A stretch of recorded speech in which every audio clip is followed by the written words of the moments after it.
which is about basic terminology related to kingdom Animalia. First of all, let's have the big picture.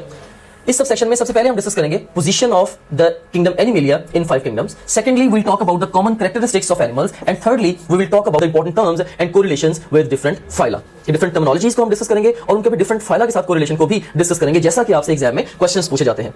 So first of all let's talk about the position.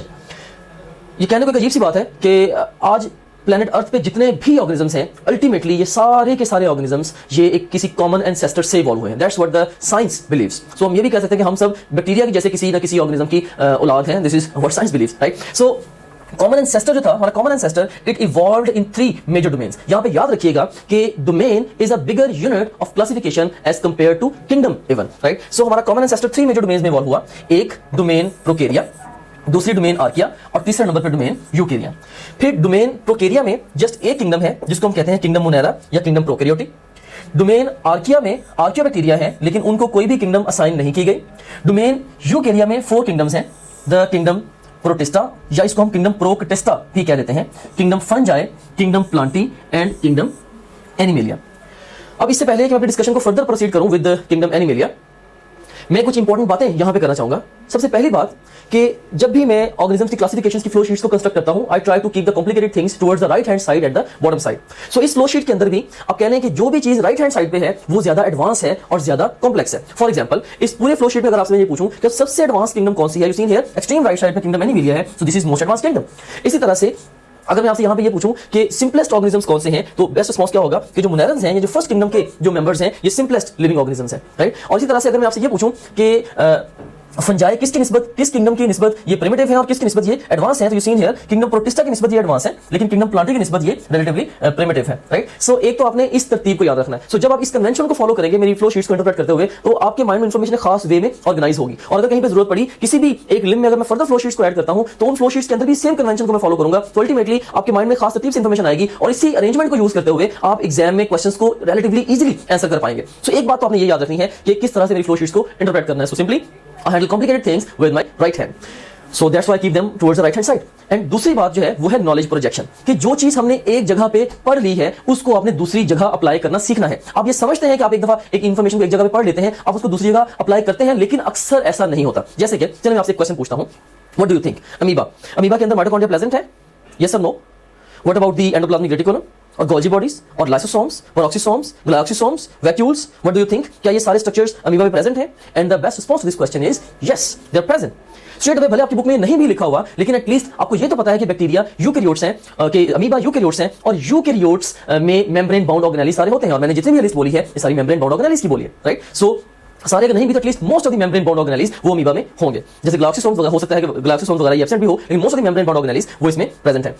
सो मैं यहां पे ये बताना चाहता हूं कि जब हमने सेल के सब सेक्शन को डिस्कस किया था, सेल को जब हमने इन डिटेल डिस्कस किया था तो उसमें हमने कंपैरिजन में डिस्कस किया था प्रोकैरियोटिक सेल का और यूकैरियोटिक सेल का. सो हमने यूकैरियोटिक सेल के जितने भी फीचर्स को स्टडी किया था सेल के सेक्शन में और इसी तरह से हमने प्रोकैरियोटिक सेल के जितने भी फीचर्स को हमने डिस्कस किया था अगेन सेल के सेक्शन में. तो आपने अब उसी इंफॉर्मेशन को आगे उसको प्रोजेक्ट करना है. मिसाल के तौर पे अगर हमने यूकैरियोटिक सेल के स्ट्रक्चर के बारे में जितने भी पॉइंट्स पढ़े थे वो सारे के सारे पॉइंट्स जो हैं वो इन चारों किंगडम्स के ऊपर वैलिड है, राइट? तो इसी तरह से हमने प्रोकैरियोटिक सेल के स्ट्रक्चर के बारे में जो कुछ भी पढ़ा था तो वो जो पॉइंट्स हैं वो अल्टीमेटली ये बैक्टीरिया प्रोकैरियोट्स के लिए यानी कि बैक्टीरिया और साइनोबैक्टीरिया दोनों के लिए वैलिड है. सो ये है नॉलेज प्रोजेक्शन. सो इसमें अगर आपने एक जगह पे एक चीज पढ़ ली है उसको आपने दूसरी जगह पे इंप्लीमेंट भी करना है. अब इसमें यहां पे एक और गौर कीजिएगा कि आपकी बुक के अंदर जो ये किंगडम मोनेरा है या किंगडम प्रोकैरियोटी है ये चैप्टर नंबर 6 में डिस्कस्ड है.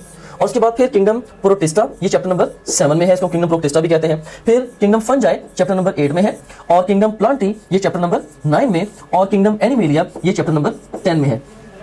हमारे एग्जाम के सिलेबस में यू सीन हियर ठीक है किंगडम प्रोकैरियोटी ओवरऑल जो किंगडम प्रोकैरियोटी है इसकी तो डिटेल डिस्कशन शामिल है लेकिन प्रोटिस्टा या प्रोकटेस्टा हमारे एग्जाम के स्कोप से ये बाहर है. किंगडम फंजाई ऑफ कोर्स इसको हम डिटेल से डिस्कस करेंगे जो टॉपिक्स भी हमारे सिलेबस में गिवन है. और उसके बाद फिर किंगडम प्लांटी ओवरऑल इससे कोई खातिर एग्जाम में क्वेश्चन नहीं पूछे जाते तो ये भी हमारे एग्जाम के स्कोप से बाहर है. हाँ किंगडम एनिमेलिया के बारे में कुछ स्पेसिफिक एरियाज हैं जिनको एग्जाम टेस्ट करता है उसके ऊपर हम डिटेल से बात करेंगे. बहरहाल सो जब भी हम ओवरऑल इन डिटेल्स को फर्दर क्या लेके स्टडी करेंगे लाइक जब हम किंगडम एनिमेलिया को स्टडी करेंगे तो किंगडम एनिमेलिया को स्टडी करते हुए बेसिक जो यूकैरियोटिक सेल के सारे फीचर्स हैं वो आपके माइंड में बाय डिफॉल्ट होने चाहिए. सिमिलरली फंजाई को डिस्कस करते हुए जो यूकैरियोटिक सेल्स हैं इनके सारे के सारे फीचर्स आपके माइंड में बाय डिफॉल्ट होने चाहिए क्योंकि इन सारे चैप्टर्स में से किसी भी चैप्टर को स्टडी करते हुए अगर उसकी सेलुलर ऑर्गेनाइजेशन आपके माइंड में है इसका मतलब ये होगा कि उस चैप्टर को पढ़े बगैर 50-60% चैप्टर वो आपका ऑलरेडी प्रिपेयर्ड है. दैट्स व्हाई मैं नॉलेज प्रोजेक्शन के कांसेप्ट के ऊपर इतना ज्यादा कंसंट्रेट करता हूं.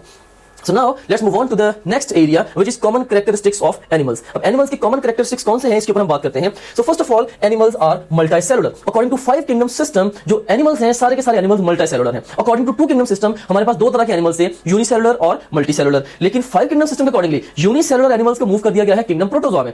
So that's why हम ये कहते हैं कि अब मॉडर्न जो 5 किंगडम सिस्टम है इसमें जितने भी एनिमल्स हैं they are all multicellular and secondly they are all diploid, right. They have got 2 sets of chromosomes. अब यहां पे एक सवाल पैदा होता है कि प्लॉइडी बेसिकली क्या होती है. What is ploidy? प्लॉइडी से मुराद क्या है? Complete set of chromosome. One ploid या प्लॉइड से मुराद क्या है? Complete set of chromosomes. So for example अगर मैं कहता हूं कि ये एक स्पर्म सेल है, तो स्पर्म सेल के अंदर अगर फर्स्ट करें कि यहां पे इसके अंदर टोटल 23 क्रोमोसोम्स है. क्रोमोसोम नंबर 1 है और ultimately you have got 23 chromosomes here. So ये क्या आप कह सकते हैं कि ये मोनोप्लॉइड है या हैप्लॉइड एक सेल है. उसके बाद अगर फर्स्ट करें कि एक सोमैटिक सेल है, एक ह्यूमन सोमैटिक सेल है, मे बी लिवर का सेल है, तो इस सेल के अंदर अल्टीमेटली 2 कंप्लीट सेट्स होंगे क्रोमोसोम्स के. मे बी क्रोमोसोम नंबर ये 1 है और अल्टीमेटली यहां पे हमारे पास से 23rd है. सो ये एक कंप्लीट सेट है क्रोमोसोम्स का, ये दूसरा कंप्लीट सेट है क्रोमोसोम्स का. ये जो सेल होगा ये डिप्लॉइड कहलाएगा. तो जो एनिमल्स हैं, एनिमल्स के सेल्स डिप्लॉइड होते हैं, जिसका मतलब है कि उनके अंदर 2 सेट्स ऑफ क्रोमोसोम्स होते हैं. Few exceptions may be there, जैसे कुछ आर्थ्रोपोड्स हैं जो कि हैप्लॉइड हो भी सकते हैं, बट मोस्टली या जनरली स्पीकिंग जो एनिमल्स हैं they are having the diploid cells. And thirdly, all the animals according to 5 kingdom system they are eukaryotic. सारे के सारे एनिमल्स जो हैं ये यूकैरियोटिक हैं. और उसके बाद फिर ये सारे के सारे इंजेस्टिव हेटेरोट्रॉफ्स हैं. इसमें 2 सेगमेंट्स हैं, एक इंजेस्टिव यानी कि ये अपनी फूड को इंजेस्ट करते हैं, एंड सेकंडली हेटेरोट्रॉफ्स, इसका मतलब ये भी है कि ये अपनी फूड खुद से नहीं बना सकते बल्कि ये दूसरे ऑटोट्रॉफ्स के ऊपर अपनी फूड के लिए डिपेंडेंट है डायरेक्टली और इनडायरेक्टली. और उसके बाद फिर लास्ट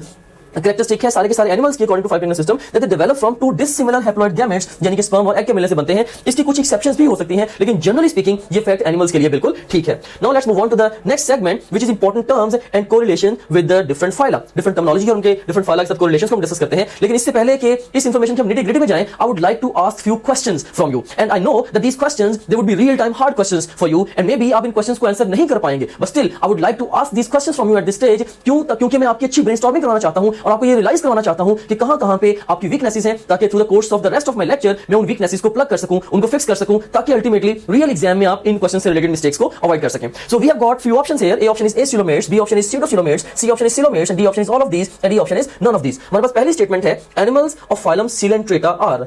तो जो फाइलम सीलेंट्रेटा के जो एनिमल्स हैं बेसिकली ये बायलैटरली सिमेट्रिकल एनिमल्स होते हैं, जबकि ये सारी कैटेगरीज जो हैं ये सॉरी ये जो है ये डिप्लोब्लास्टिक एनिमल्स होते हैं. Sorry I would like to say कि जो फाइलम सीलेंट्रेटा के जो एनिमल्स हैं they are diploblastic animals, right. तो जो डिप्लोब्लास्टिक एनिमल्स हैं ये अल्टीमेटली इनमें से किसी भी कैटेगरी में नहीं आते क्योंकि ये सारे के सारे जो हैं ये ट्रिप्लोब्लास्टिक एनिमल्स हैं. So best response to this question would be ई.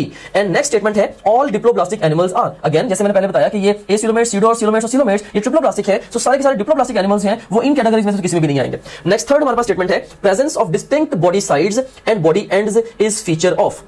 अब distinct body sides and distinct body ends ये फीचर होता है किसका? ट्रिप्लोब्लास्टिक एनिमल्स का. और एसिलोमेट्स, सीडोसिलोमेट्स और सिलोमेट्स ये सारे के सारे ट्रिप्लोब्लास्टिक हैं. तो इसलिए जो बेस्ट रिस्पांस होगा इस क्वेश्चन का that would be delta. Next statement है visceral and parietal layers are formed by splitting of mesoderm in case of. तो बेसिकली जो विसरल और पैरेटल लेयर मेसोडर्म से बनती है वो बनती है सिलोमेट्स के अंदर. और इसके बाद नेक्स्ट स्टेटमेंट है mesodermal organs and lining of the digestive tract are covered with mesoderm in. तो mesodermal organs and lining of digestive tract are covered with mesoderm in. तो ये मेसोडर्म से कवर्ड होंगी इसमें अगेन सिलोमेट्स के अंदर. इसकी भी डिटेल हम आगे जाकर डिस्कस करते हैं. Then we have got the next statement the protostomes are placed under the category of. तो अगर हम एनिमल्स की डिवीजन्स को देखें, अभी हम एक फ्लो शीट भी कंस्ट्रक्ट करेंगे, तो उसमें प्रोटीरोस्टोम्स को हम देखेंगे they would come under the category of the coelomates. और इसी तरह से मेसोडर्म इज प्रेजेंट इन. तो हमें पता है कि जो मेसोडर्म है ये सारे के सारे ट्रिप्लोब्लास्टिक एनिमल्स में प्रेजेंट होगी. सो इसीलिए एसिलोमेट्स, सीडोसिलोमेट्स और सिलोमेट्स सभी में प्रेजेंट होगी. So best response to this question would be delta. Now we have got another question. Animals with bilateral symmetry are also called. अब यहाँ पे एक कंफ्यूजन है कि यहाँ पे जैसे ही वर्ड बाय का आता है तो बाय का वर्ड सुनते ही आप लोग क्या करते हैं, आप लोग कहते हैं बाय तो it should be the diploblastic. लेकिन ये इसका मोस्ट कॉमन रॉन्ग आंसर है, right. So bilaterally symmetrical animals basically वो होते हैं जो ट्रिप्लोब्लास्टिक है. सो बेसिकली ट्रिप्लोब्लास्टिक एनिमल्स ही बायलैटरली सिमेट्रिकल होते हैं. So best response to this question would be delta. Now we have got another question. Animals having radial symmetry belong to phylum. A option is Porifera, B option is Coelenterata, C option is Platyhelminthes, and D option is Aschelminthes. कि animals having the radial symmetry they belong to which phylum? So you see here they actually belong to the phylum Coelenterata. इसको भी आगे हम flow sheet में भी discuss करते हैं.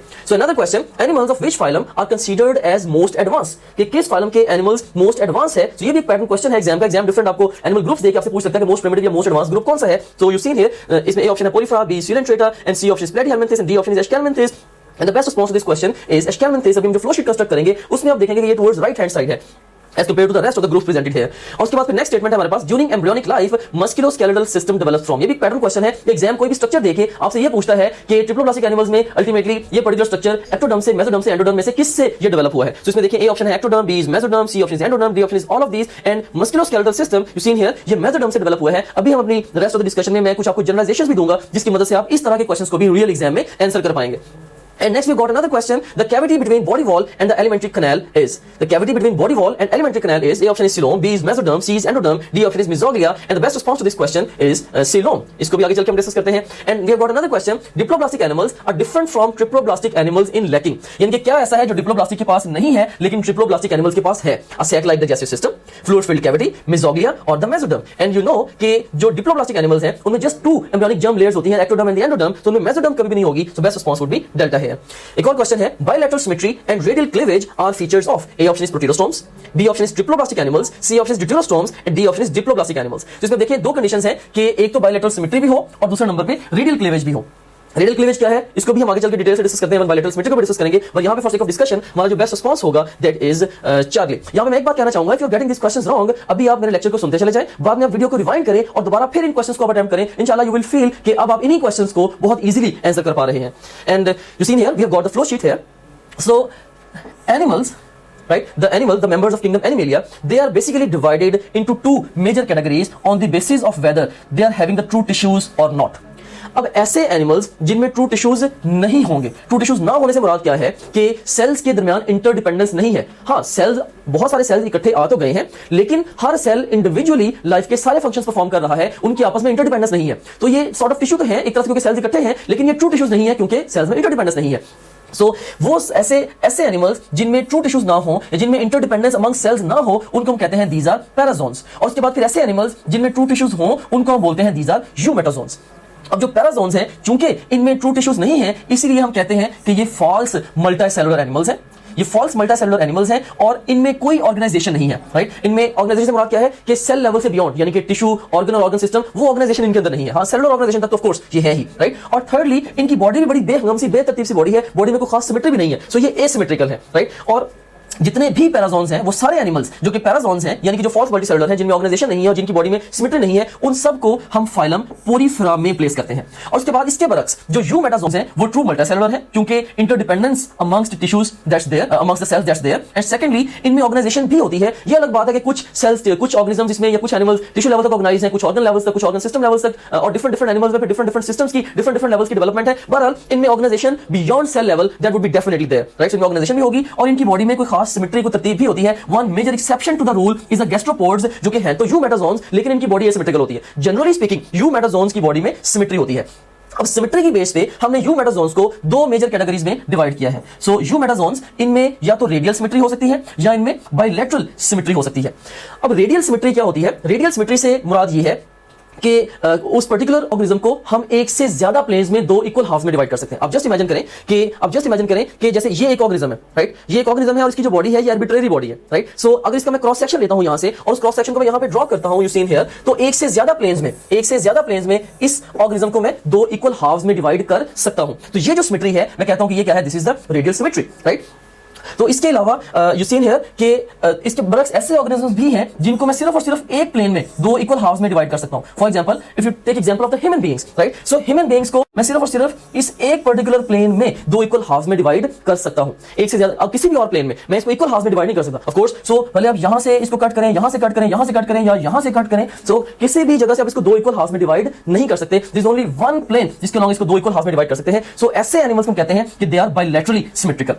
अच्छा, अब इसमें जो रेडियली सिमेट्रिकल एनिमल्स हैं इन सबको एक ही ग्रुप में रखा गया है, उसको बोलते हैं दैट इज रेडिएटा। और just a matter of coincidence है कि जो रेडियली सिमेट्रिकल एनिमल्स हैं दे आर ऑल डिप्लोब्लास्टिक। सारे रेडियली सिमेट्रिकल एनिमल्स ये डिप्लोब्लास्टिक होते हैं। इसमें एक एक्सेप्शन भी है, लेकिन हमारे पास कुछ ऐसे सीलन ट्रेट्स होते हैं जो कि ट्रिप्लोब्लास्टिक है, जिनमें रेडियल सिमेट्री अडल्ट लाइफ में होती है, एम्ब्रियोनिक लाइफ में वो भी नहीं होती। लेकिन जनरली स्पीकिंग जो रेडियल सिमेट्रिकल एनिमल्स हैं वो डिप्लोब्लास्टिक होते हैं। सो रेडिएटा और डिप्लोब्लास्टिका इज सेम थिंग। हम ये भी कह सकते हैं कि मोस्टली रेडियली सिमेट्रिकल एनिमल्स ये डिप्लोब्लास्टिक है, या डिप्लोब्लास्टिक एनिमल्स वो सारे के सारे क्या है? रेडियली सिमेट्रिकल है।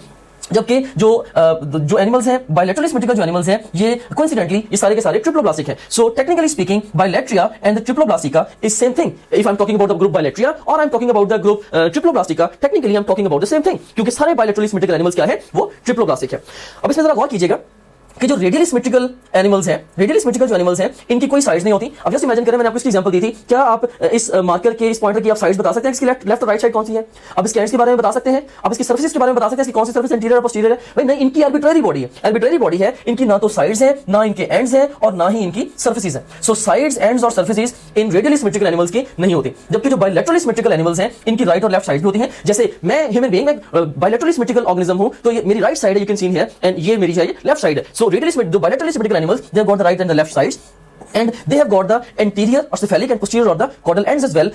So इनमें anterior और posterior ends भी होते हैं और ventral और dorsal surfaces भी होती हैं। All right, इसमें anterior और and posterior ends, so you can see here हमारे पास जो एनिमल्स हैं वो उनकी बॉडी अपराइट भी हो सकती है और उनकी बॉडी जो वो कह लें कि horizontally parallel to the horizon भी हो सकती है। तो इसीलिए अगर उनकी अपराइट बॉडी है, उनकी अगर उनकी अपराइट बॉडी हम कहते हैं मे बी उनके सेफेलिक और कॉर्डल एंड्स हैं व्हाटसोएवर, अदरवाइज उनके हम कहते हैं हॉरिजॉन्टल बॉडी के लिए हम स्पेसिफिकली कहते हैं जिनके इंटीरियर और पोस्टीरियर एंड्स हैं व्हाटसोएवर, राइट। और उसके बाद फिर ventral and dorsal surfaces, right, ventral and dorsal surfaces इनके अंदर होती हैं। अब मैं आपसे यहां पे ये पूछना चाहूंगा, what is the difference between ventral surface and the interior surface, and similarly what is the difference between the dorsal surface and the posterior surface. या मैं अगर आपसे ये पूछता हूं कि वेंट्रल सर्फेस में और लोअर सर्फेस में क्या फर्क है, और डॉर्सल सर्फेस में और अपर सर्फेस में क्या फर्क है, तो भाई ये बेसिकली कुछ इंटररिलेटेड टर्मिनोलॉजीज हैं। मैं आपको इनका कॉन्सेप्ट क्लियर कर देता हूं ताकि रियल एग्जाम में कभी भी ये वर्डिंग्स आपको कंफ्यूज ना करें। यू सीन है कि हमारे पास जो एनिमल्स हैं वो मे बी उनका बॉडी स्ट्रक्चर अपराइट भी हो सकता है और उनका body structure parallel to the horizon भी हो सकता है। अगर एक ऐसा ऑर्गेनिज्म है जैसे ह्यूमन बीइंग है जिसका बॉडी स्ट्रक्चर अपराइट है, तो इसमें जो इसकी जो एंटीरियर सर्फेस है यही इसकी वेंट्रल सर्फेस है, और इसकी जो पोस्टीरियर सर्फेस है वो क्या है, इसकी वो डॉर्सल सर्फेस है। जैसे कि मेरी वेंट्रल साइड इस वक्त आपको फेस कर रही है, जबकि मेरी जो डॉर्सल साइड है या डॉर्सल सर्फेस है वो इस वक्त बोर्ड को फेस कर रही है। Okay, so ventral and anterior for me same thing and dorsal और पोस्टीरियर सेम थिंग। अब किसी और ऑर्गेनिज्म की एग्जांपल लें जो कि टेट्रापॉड है, मे बी आप बफलो की एग्जांपल लें या डॉग की एग्जांपल लें, तो उसके जो बॉडी स्ट्रक्चर है वो इस तरह से होता है। एंड यू सीन हियर इसमें जो वेंट्रल सर्फेस है it has become the lower surface and the dorsal surface it has become the upper surface. तो इसीलिए जो बायलैटरली सिमेट्रिकल एनिमल्स हैं इनमें if you talking about the ventral surface, so ventral surface से मुराद क्या है, एंटीरियर भी हो सकती है, ये लोअर भी हो सकती है, और डॉर्सल सर्फेस जो है ये पोस्टीरियर भी हो सकती है, और टेट्रापॉड्स के लिए इवन ये अपर सर्फेस भी हो सकती है, या वो सारे एनिमल्स जिनका जो बॉडी स्ट्रक्चर है लाइक वो पैरेलल टू द हॉरिजन है उनके लिए जो डॉर्सल सर्फेस है वो अपर सर्फेस भी हो सकती है। ऑलराइट, सो इसमें हम बात कर रहे थे कि रेडियली सिमेट्रिकल एनिमल्स की ना तो साइड्स हैं, ना ही एंड्स हैं, और ना ही सर्फेसेस हैं, जबकि बायलैटरली सिमेट्रिकल एनिमल्स की राइट और लेफ्ट साइड्स भी हैं, इसकी इंटीरियर पोस्टीरियर सर्फेसेस भी हैं, और इंटीरियर पोस्टीरियर एंड्स भी हैं, और वेंट्रल एंड डॉर्सल सर्फेसेस भी हैं। अब जितने भी रेडियली सिमेट्रिकल एनिमल्स हैं इन सब को हमने एक ही फाइलम में प्लेस किया है, और वो फाइलम कौन सा है, that is the phylum Cnidaria, जो कि हमारा सेकंड मेजर फाइलम है। First one was the Porifera. और रेडियली सिमेट्रिकल एनिमल्स सारे के सारे क्या हैं, ये भी इनकी कैरेक्टरिस्टिक है, they are all diploblastic, and bilaterally symmetrical animals they are all triploblastic. अब जो ट्रिप्लोब्लास्टिक एनिमल्स हैं या जो बायलैटरली सिमेट्रिकल एनिमल्स हैं इनको फर्दर हम दो मेजर कैटेगरीज में डिवाइड करते हैं on the basis of whether इनमें सिलोम या बॉडी कैविटी है या नहीं है। अगर तो इनमें बॉडी कैविटी सिरे से ही नहीं है, हम इन एनिमल्स को क्या कहेंगे, they are acoelomates, and all the acoelomates are actually placed in one phylum, that is our third phylum, the phylum Platyhelminthes. सारे के सारे एसिलोमेट्स को फाइलम प्लेटीहेल्मिंथेस में रखा गया है। और उसके बाद फिर अगर सिलोम या बॉडी कैविटी प्रेजेंट होगी, अगर सिलोम या body cavity would be there, तो फिर इन ऑर्गेनिज्म को फर्दर इस बेस पे डिवाइड किया गया है कि इनमें जो बॉडी कैविटी है that is lined by the mesoderm और नॉट। अगर तो अब इन बॉडी कैविटी है लेकिन वो मेसोडर्म से लाइंड नहीं है, तो हम क्या कहेंगे कि ये स्यूडो सिलोमेट्स हैं, और सारे के सारे स्यूडो सिलोमेट्स को हमारे फाइलम निमाटोडा में प्लेस किया गया है, which is our fourth phylum of the kingdom Animalia. और अगर बॉडी कैविटी मेसोडर्म से लाइंड ये प्रेजेंट होगी, अगर मेसोडर्म से लाइंड बॉडी कैविटी प्रेजेंट होगी, तो अल्टीमेटली हम कहेंगे ये ट्रू सिलोमेट्स हैं, और जो एनिमल्स का रिस्पेक्टिव ग्रुप है वो सिलोमेटा कहलाएगा। अब अगर ट्रू सिलोमेट्स हैं तो इनको फर्दर हम दो मेजर कैटेगरीज में डिवाइड करते हैं on the basis of the derivation of the coelom. अगर तो सिलोम डिराइव्ड हो bye the splitting of the mesoderm, तो ऐसे ऑर्गेनिजम्स को हम प्रोटीरोस्टोमिया या शिजोसिलस कहते हैं। और अगर सिलोम डिराइव्ड हो बाय आउटपार्टिंग ऑफ द आर्केंटिरॉन, तो ऐसे ऑर्गेनिजम्स को हम डिटोरोस्टोमिया या एंटेरोसिलस कहते हैं। सो प्रोटीरोस्टोमिया और शिजोसिलस इज सेम थिंग, एंड डिटोरोस्टोमिया और एंटेरोसिलस इज सेम थिंग। अच्छा, अब जो प्रोटीरोस्टोम्स हैं इनमें स्पाइरल क्लीवेज होती है एंड दैट इज डिटर्मिनेट। तो इस बात का मतलब क्या है, इस बात का क्या मतलब है स्पाइरल क्लीवेज का, कि प्रोटीरोस्टोम्स में स्पाइरल क्लीवेज है और वो डिटर्मिनेट भी है। सो you seen here, just imagine करें कि हमारे पास फर्स्ट करें कि ये ओवरऑल एम्ब्रियो है 4 सेल स्टेज पे, 4 सेल स्टेज पे एम्ब्रियो है हमारे पास। ये सेल मे बी 1 है, ये सेल नंबर 2 है, सेल नंबर 3 है और सेल नंबर 4 है। तो आपको पता है कि जो क्लीवेजेस है ये रैपिड माइटोसिस होती है in the very early stages of the embryonic development. तो जब इसकी, अब इसी एम्ब्रियो की दो तरह से क्लीवेज हो सकती है, इसकी स्पाइरल क्लीवेज भी हो सकती है और इसकी रेडियल क्लीवेज भी हो सकती है। चलिए मैं इसी एम्ब्रियो की लेफ्ट हैंड साइड पे इसकी स्पाइरल क्लीवेज आपको बताता हूं, और राइट हैंड साइड पे इसकी मैं रेडियल क्लीवेज के बारे में भी आपको बताता हूं कि अगर रेडियल क्लीवेज इसकी होगी तो वो फिर कैसे होगी। ये सीन है कि अगर तो इसकी होगी स्पाइरल क्लीवेज, तो हर सेल से जो नया सेल अराइज कर रहा है वो उसके अपने ऊपर नहीं बल्कि उससे नेक्स्ट सेल के ऊपर आएगा। For example, cell number 1A would fall on the cell number 2, cell number 2A would fall on cell number 3 and cell number 3A would fall on cell number 4 and similarly cell number 4A would fall on cell number 1। So जो नया cell उससे arise कर रहा है वो उससे अगले cell के ऊपर जा रहा है। So this is because of the spiral cleavage या टेढ़ी क्लीवेज की वजह से ये ऐसा हो रहा है। जबकि रेडियल क्लीवेज में क्या होता है कि हर सेल का जो सेल से जो सेल अराइज होगा वो एक्जैक्टली उसके ऊपर आएगा। For example, you seen here कि 1A अगर एक ऐसा सेल है जो सेल नंबर 1 से अराइज हुआ है as a result of cleavage, तो 1A would lie on the cell number 1, 2A would lie on cell number 2, 3A would lie on cell number 3 and 4A would lie on the cell number 4। So ये जो cleavage है इसको हम बोलते हैं कि ये क्या है, ये है रेडियल क्लीवेज। अब हमने ये भी पढ़ा यहाँ पे कि स्पाइरल क्लीवेज डिटर्मिनेट होती है, जबकि जो रेडियल क्लीवेज है ये इनडिटर्मिनेट होती है। तो जो स्पाइरल क्लीवेज है ये डिटर्मिनेट है, इससे मुराद ये है कि ओवरऑल जो सेल्स अभी बन गए हैं अल्टीमेटली इनकी फेट भी डिटरमिन हो चुकी है। इनकी फेट भी कि किस सेल से फाइनल एम्ब्रियो में जाके क्या बनना है, इनकी फेट भी डिटरमिन हो चुकी है। तो इसमें से अगर कुछ सेल्स मिस हो जाते हैं, अगर मे बी कुछ सेल्स डैमेज हो जाते हैं, मे बी मैं कहता हूं जिससे ये ओवरऑल ये कुछ सेल्स हैं जो किसके अंदर अगर किसी भी वजह से डैमेज हो जाते हैं तो फाइनल एम्ब्रियो के अंदर इन सेल्स से जो भी स्ट्रक्चर्स बनने थे वो मिसिंग होंगे। इसके मुकाबले में जो रेडियल क्लीवेज है ये होती है इनडिटर्मिनेट। इनडिटर्मिनेट से मुराद क्या है कि अभी तक इन सेल्स की फाइनल फेट डिफाइन नहीं हुई, बल्कि अगर फर्ज करें कि अगर 8 सेल स्टेज पे है तो ये अगर हम 8 के 8 सेल्स को अलग अलग कर देंगे, अगर हम 8 के 8 सेल्स को अलग अलग कर देंगे तो हर सेल पूरे के पूरे एम्ब्रियो में डेवलप होगा, हर सेल से कंप्लीट एम्ब्रियो डेवलप हो सकता है। सो एनी ब्लास्टोमियर, ठीक है, ये सेपरेटेड सेल ब्लास्टोमियर है, any blastomere can give you the complete embryo, right. So इसको हम कहते हैं कि ये रेडियल क्लीवेज है और ये इनडिटर्मिनेट है, जैसे ह्यूमन बीइंग्स में रेडियल क्लीवेज होती है। सो यही से मल्टीपल प्रेगनेंसीज का भी कॉन्सेप्ट है वो एक्सप्लेन होता है कि एक से ज्यादा children can, how a woman can give birth to more than one children, right. तो उसकी जो बेसिक वजह है ऑफ कोर्स यही है कि जो क्लीवेजेस हैं of course they are indeterminate. एक जो मेन रीजन है खास तौर पे if we talk about the identical children, right. So उसकी एक मेजर वजह क्या है कि जो इनिशियल क्लीवेजेस हैं वो भी इनडिटर्मिनेट है और किसी भी वजह से अगर एम्ब्रियो में भी अगर 8 सेल स्टेज पे या 4 सेल स्टेज पे और सारे ब्लास्टोमियर सेपरेट हो जाते हैं तो हर ब्लास्टोमियर पूरे एम्ब्रियो की शक्ल लेके अल्टीमेटली अडल्ट लाइक इंडिविजुअल में कन्वर्ट हो सकता है। और अमेजिंग फैक्ट है कि सबसे ज्यादा ह्यूमन बीइंग्स में अभी तक जो रिकॉर्ड है to give the birth to the children, ये जर्मनी की खातून का है, वो 12 बच्चों का रिकॉर्ड है, Guinness book of world record में ये मेंशन भी है, right. So again uska how she ended up having the 12 children, ultimately maybe the blastomeres they got separated, each blastomere took form of the embryo and each embryo developed into the complete adult like individual, right। so once again कि हम discuss कर रहे थे हमारे सीलोमेर्स को। सो अगर तो coelom derive हुई थी स्प्लिटिंग ऑफ मेसोडर्म से, हमने कहा ये प्रोटीरोस्टोम्स है। अगर आउटपॉकिंग ऑफ कैंटरम से डिराइव हुई थी, हमने कहा ये ड्यूटेरोस्टोम्स है। तो प्रोटीरोस्टोम्स में स्पाइरल क्लीवेज है और वो है डिटर्मिनेट, जबकि ड्यूटेरोस्टोम्स में रेडियल क्लीवेज है और वो है इनडिटर्मिनेट। अब एक और फैक्ट है, इसकी बहुत ज्यादा डिटेल में मैं नहीं जाऊंगा क्योंकि हमारे एग्जाम के लिए बहुत इंपॉर्टेंट नहीं है, जस्ट आप इस फैक्ट को मेमोराइज कर लें कि ब्लास्टोपोर एक स्ट्रक्चर होता है एम्ब्रियो में, blastopore would become mouth in the protostomes. So protostomes में ब्लास्टोपोर माउथ बनेगा, जबकि blastopore it would become anus in the deuterostomes. Okay, so उसके बाद फिर आप ये भी देखें कि हमारे जो प्रोटीरोस्टोम्स हैं, प्रोटीरोस्टोम्स में फर्दर हमारे पास 3 मेजर फाइला हैं। वो फाइला कौन कौन से हैं? We have got the phylum Mollusca, phylum Annelida and the phylum Arthropoda. और उसके बाद फिर जो यूसीन है phylum Mollusca, so phylum Annelida and the phylum Arthropoda. अब ये भी कह सकते हैं कि फाइलम एनेलिडा ये हमारे 5th नंबर पे है, इसकी अरेंजमेंट थोड़ी सी करेक्ट कर लें आप कि फाइलम एनेलिडा 5th पे है और जो मोलस्का है ये नंबर 6 पे है और आर्थ्रोपोडा नंबर 7 पे है। ओके, उसके बाद फिर जो ड्यूटेरोस्टोम्स हैं, ड्यूटेरोस्टोम्स फर्दर आगे इनको 3 फाइलम में डिवाइड किया गया है। एक है काइनोडर्मेट्स जो कि हमारा 8वां फाइलम बनेगा, फिर हेमिकॉर्डेट्स जो कि हमारा 9वां फाइलम बनेगा, फिर कॉर्डेट्स जिसमें ह्यूमन बीइंग्स भी आते हैं वो हमारा 10th फाइलम बनेगा। सो इस तरह से हमने ये देखा कि किस तरह से हमारे जो एनिमल्स हैं वो 10 फाइला के अंदर वो कह लें कि हमने उनको डिफरेंट बेसिस पे डिवाइड किया हुआ है। और अब देखेंगे अगर आपसे ये पूछा जाए कि किस फाइलम के ऑर्गेनिजम्स सिंपलेस्ट हैं, तो यू सीन हियर इसी फ्लो शीट से आप इंटरप्रेट करेंगे। अब देख सकते हैं कि एक्सट्रीम लेफ्ट साइड पे कौन सा है, Porifera. So poriferans are the simplest organisms. तो इसी तरह से अगर आपसे ये पूछा जाए कि मोस्ट एडवांस एनिमल्स कौन से हैं, तो अब आप इसका आंसर कहां से कर सकते हैं कि जो एक्सट्रीम राइट साइड पे फ्लो शीट के आ रहे हैं वो कॉर्डेट्स आ रहे हैं, तो कॉर्डेट्स आर मोस्ट एडवांस्ड। इस तरह से अगर एग्जाम आपसे क्वेश्चन पूछता है कि मोस्ट प्रिमिटिव ड्यूटेरोस्टोम्स कौन से हैं, तो your best response to this question would be echinoderms. इस तरह से अगर एग्जाम आपसे क्वेश्चन पूछता है कि मोस्ट एडवांस्ड सीलोमेट्स कौन से हैं, again your best response would be chordates from this flow sheet, you can interpret this, right.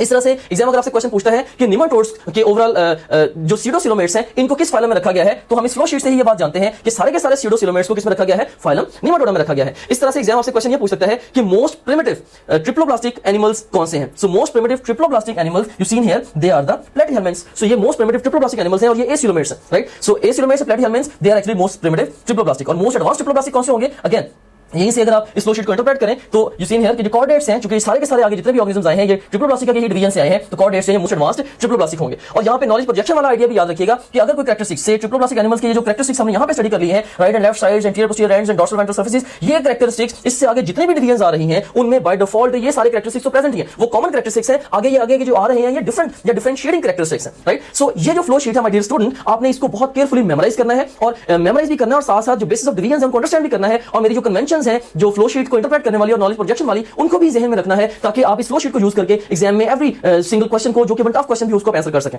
Right, so this is very very important flow sheet. Rather मैंने जितनी भी फ्लो शीट्स कंस्ट्रक्ट की हैं, मेरी one of the most favourite flow sheets ये वाली है। सो ये यहाँ पे फोटोग्राफ में देख सकते हैं बाय द वे कि सी एनिमोन ये एक एनिमल है और इसको हम एक से ज्यादा प्लेन्स में दो इक्वल हाफ में डिवाइड कर सकते हैं। सो दिस ये क्या है, ये रेडियली सिमेट्रिकल है, जबकि प्लेनेरियन इसको हम सिर्फ एक प्लेन में दो इक्वल हाफ में डिवाइड कर सकते हैं, तो ये बायलैटरली सिमेट्रिकल है। राइट, और उसके बाद फिर यहां पे नेक्स्ट जो डिस्कशन हमारे पास आती है वो आती है डिप्लोब्लास्टिक और ट्रिप्लोब्लास्टिक ऑर्गेनाइजेशन की। इसमें हम देख सकते हैं कि जो डिप्लोब्लास्टिक ऑर्गेनाइजेशन है, डिप्लोब्लास्टिक ऑर्गेनाइजेशन में जो बेसिक लेयर्स है एम्ब्रियो की, वो एक एंडोडर्म है और नंबर 2 पे एक्टोडर्म है, जबकि जो मेसोग्लिया है ये नॉन सेलुलर लेयर है। ये नॉन सेलुलर लेयर है, इसलिए हम इसको प्रॉपर लेयर नहीं कर जानते। तो डिप्लोब्लास्टिक ऑर्गेनाइजेशन के अंदर क्या है हमारे पास, तो ये एक्टोडर्म है और ये हमारे पास एंडोडर्म है, जबकि ये वाली जो पिंक कलर की लेयर आपको नजर आ रही है ये मेसोग्लिया है, ये नॉन सेलुलर है। So this is the diploblastic organization. और उसके बाद next we have got the triploblastic organization. Triploblastic organization में बेसिकली क्या है कि जो इनर मोस्ट लेयर है ये एंडोडर्म है, आउटर मोस्ट है एक्टोडर्म है, दरमियान वाली जो लेयर है ये भी आप देख सकते हैं कि आपकी ये भी सेलुलर लेयर है, इसमें भी सेल्स प्रेजेंट है, और ये जो लेयर है this is the mesoderm. So this is the triploblastic organization. अब एक स्टूडेंट्स एक पॉइंट से अक्सर कंफ्यूज होते हैं कि ट्रिप्लोब्लास्टिक ऑर्गेनाइजेशन में ये जो लेयर्स हैं ये इस तरह से क्यों दिखाई जाती हैं। Okay, let me tell you a little story. Just imagine कि ये स्पर्म है, से फादर से स्पर्म आया, मदर की तरफ से एग आया, इन दोनों के मिलने से जाइगोट बना, और ये जो जाइगोट है, अब ये जाइगोट अल्टीमेटली आप कह लें कि इसके अंदर रैपिड क्लीवेजेस होंगी। Ultimately this zygote it would become a flat ball of cells. ये फ्लैट बॉल ऑफ सेल्स बन जाएगा जाइगोट, और इस फ्लैट बॉल को हम क्या कहेंगे, दिस इज मोरूला। राइट, सो अभी इस वक्त ये जो एम्ब्रियो है ये है single layered embryo. Right, so ये सिंगल लेयर्ड एम्ब्रियो है। अल्टीमेटली ये जो एक फ्लैट बॉल ऑफ सेल्स है, जस्ट इमेजिन करें कि हमारे पास ये एक फ्लैट बॉल ऑफ सेल्स है, ये सिंगल लेयर्ड एम्ब्रियो है। अब इसी एक एम्ब्रियो के अंदर फर्दर जब डिवीजन होगी तो ये सिंगल लेयर्ड एम्ब्रियो कन्वर्ट होगा किसमें, ये कन्वर्ट होगा into the double layered embryo. Right, so ये पहले क्या है, ये सिंगल लेयर्ड एम्ब्रियो है, सो एक लेयर से अल्टीमेटली दो लेयर्स बनेंगी और दो लेयर्स अल्टीमेटली तीन लेयर्स बनेंगी। अब हमें पता है कि ओके चले पहले सिंपल जाइगोट था, फिर फ्लैट बॉल ऑफ सेल्स बनी, फिर उससे 3 लेयर्स ऑफ सेल्स बन गई। अब ये लेयर्स अभी तक फ्लैट हैं और हमें पता है कि हमारा जो अडल्ट बॉडी स्ट्रक्चर है वो तो फ्लैट नहीं है। राइट, इसका मतलब ये होगा कि ये जो लेयर्स हैं ये एम्ब्रियोनिक डेवलपमेंट के दौरान किसी ना किसी जगह पे ये फोल्ड होती हैं। सो ये सीन है कि ये लेयर्स हो गई फोल्ड। राइट, सो ये हमारा एम्ब्रियो डेवलपिंग एम्ब्रियो है। इस so developing embryo is like a tube, it's actually a tube, inside that there is another tube and inside that tube there is another tube. जो inner most tube है इसको हम कहते हैं ये क्या है, दिस इज द एंडोडर्म, और जो आउटर मोस्ट ट्यूब है इसको हम क्या कहते हैं, दिस इज द एक्टोडर्म, और इन दोनों ट्यूब्स के दरमियान में जो ट्यूब है उसको हम क्या कहते हैं, this is the mesoderm. So we have got the endoderm, ectoderm and the mesoderm. अब इसके लिए ये 3 मेजर लेयर्स हैं। अब इन्हीं 3 मेजर लेयर्स की ही डिफरेंशिएशन से हेड टू टो हमारी बॉडी के सारे स्ट्रक्चर्स बनने हैं। For example you seen here जो इनर मोस्ट लेयर है इससे क्या बनेगी, इससे हमारा डाइजेस्टिव सिस्टम बनेगा, और इवन डाइजेस्टिव सिस्टम इसी ट्यूब में से ही एक बड अपीयर होता है, जिस या एक कहने एक बल्ज निकलता है जिससे रेस्पिरेटरी सिस्टम भी डेवलप होता है। सो डाइजेस्टिव सिस्टम और रेस्पिरेटरी सिस्टम सारे के सारा एंडोडर्म से आया। इसी तरीके से जो आउटर मोस्ट लेयर है हमारा जो इंटेगुमेंटरी सिस्टम है सारा, हमारी स्किन, नेल, अपेंडेजेस वगैरह, वो और इवन हमारा नर्वस सिस्टम वो आएगा किससे, वो आएगा एक्टोडर्म से, और बाकी जितनी भी चीजें हैं हमारी बॉडी में जो डेवलप हुई हैं they are developed from the mesoderm. So इस कन्वेंशन से आप डिफरेंट लेयर से जो स्ट्रक्चर्स अराइज होते हैं आप उनको भी मेमोराइज कर सकते हैं, बल्कि उनको अपनी जनरलाइजेशन की बेसिस पे भी आप पिक कर सकते हैं कि कौन सी स्ट्रक्चर किससे डेवलप हो। फॉर एग्जांपल स्टमक किससे डेवलप हुआ होगा, आपको पता है कि डाइजेस्टिव सिस्टम का पार्ट है तो ये एंडोडर्म से डेवलप हुआ होगा। इस तरह से हमारी स्किन किससे डेवलप हुई है, तो ये ऑफ कोर्स किससे डेवलप हुई है, एक्टोडर्म से डेवलप हुई है। हमारा नर्वस सिस्टम किससे डेवलप हुआ है, अगेन एक्टोडर्म से डेवलप हुआ है, और हमारा स्केलेटल मसल्स किससे डेवलप हुए हैं, तो यू कैन एंटिसिपेट कि ये ना तो एंडोडर्म से बनेगा ना एक्टोडर्म से बनेगा। So by default it has to come from the mesoderm, right? So, और यहाँ पे इस डायग्राम की भी थोड़ी सी आपको ओरिएंटेशन दे देता हूँ कि डायग्राम इस तरह से हम क्यों ड्रॉ करते हैं। बाय द वे जस्ट कि जब एम्ब्रियो हमारा डेवलप हो रहा होता है, जैसे मैंने पहले जिक्र किया, it's in the form of a tube. So अगर इस ट्यूब को यहाँ से मैं कट करके इसका क्रॉस सेक्शन में निकालूं तो वो क्रॉस सेक्शन मुझे इस तरह से नजर आएगा। इसमें सबसे बाहर वाली जो ट्यूब है this is the ectoderm and the inner most tube is the endoderm, और दरमियान वाली जो सेल्स की ट्यूब है दिस इज द मेसोडर्म। हाँ, यही जो ट्यूब है कुछ ऑर्गेनिज्म में फर्दर स्प्लिट होके ये विसरल और पाराइटल लेयर बना देती है, और दरमियान में जो कैविटी पेयर होती है उसको हम बोलते हैं दिस इज द सीलोम। अब सीलोम के बारे में भी थोड़ी सी डिस्कशन मैं करना चाहूंगा कि अडल्ट के अंदर आप सोच सकते हैं कि सीलोमिक कैविटीज कौन सी हैं। What do you think, can you try to answer this question कि अडल्ट के अंदर जो सीलोमिक कैविटीज हैं वो कौन कौन सी हैं। यू सीन हियर हमारी जो प्लूरल कैविटी है ये भी सीलोमिक कैविटी, बिल्कुल ऐसे जैसे सीलोम की विसरल और पाराइटल लेयर है, प्लूरल कैविटी की भी विसरल और पाराइटल लेयर है। सिमिलरली हमारी जो पेरिकार्डियल कैविटी है उसकी भी विसरल और पाराइटल लेयर है, सो ये भी सीलोमिक कैविटी है। पेरिटोनियल कैविटी जो है उसकी भी विसरल और पाराइटल लेयर है, सो ये भी सीलोमिक कैविटी है। इवन जो स्क्रोटल कैविटी है वो भी सीलोमिक कैविटी है। सो ये सारी की सारी जो कैविटीज हैं डिफरेंट, ये सीलोमिक की कैविटी की या सीलोम के रेमिनेंट्स हैं इन द अडल्ट। और सीलोम कैसे बनती है, by the splitting of the mesoderm. Actually mesoderm से अल्टीमेटली राइज होना है, जिससे विसरल और पाराइटल लेयर्स बनती हैं। So you seen here generalization अभी मैंने आपको इसकी अंडरस्टैंडिंग भी डेवलप की है with the help of the very good example, papers को भी यूज करते हुए जनरलाइजेशन भी आपको दी है, लेकिन जस्ट आपकी मेमोरी क्रिएट करने के लिए उन फैक्ट्स को मैं रिवाइज कर रहा हूं। आप देख सकते हैं कि एक्टोडर्म से क्या क्या बना है, the integumentary system and the nervous system, आपने इसको याद रखना है। फिर डाइजेस्टिव सिस्टम और रेस्पिरेटरी सिस्टम ये किससे बना है, एंडोडर्म से, एंड एवरीथिंग एल्स जैसे मस्कुलोस्केलेटल सिस्टम है, रिप्रोडक्टिव सिस्टम या कोई और भी स्ट्रक्चर जो आप सोच सकते हैं जो कि एक्टोडर्म और एंडोडर्म से नहीं बना, तो अल्टीमेटली वो किससे बना होगा, मोस्ट प्रोबेबली वो मेसोडर्म से बना होगा। सो ये हम देख सकते हैं कि हमारे पास ये है जी एक ए सीलोमेट, तो इस ये ए सीलोमेट है, इसमें अल्टीमेटली कह रहे हैं कि ये एंडोडर्म है, बाहर एक्टोडर्म है और दरमियान में ये सारी की सारी क्या है, ये ओवरऑल मेसोडर्म है, लेकिन मेसोडर्म से कोई बॉडी कैविटी नहीं बनी।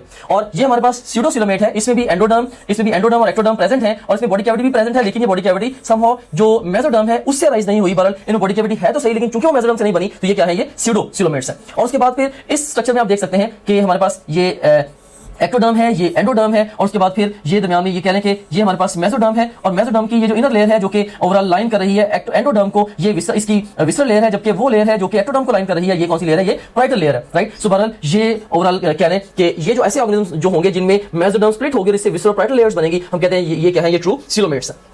ऑलराइट, सो अभी स्टेज पे मैं आपसे एक और क्वेश्चन भी पूछना चाहूंगा, pseudocoelomate animals with pointed ends are. अभी हमने क्या स्टडी किया है, स्यूडोसिलोमेट एनिमल्स वो किस फाइलम में प्लेस किए गए हैं, सिलेंट्रेटा में, प्लेटिहेल्मिन्थेस में, स्टेल्मिन्थेस में या आर्थ्रोपोड्स में, सीन है। अभी हमने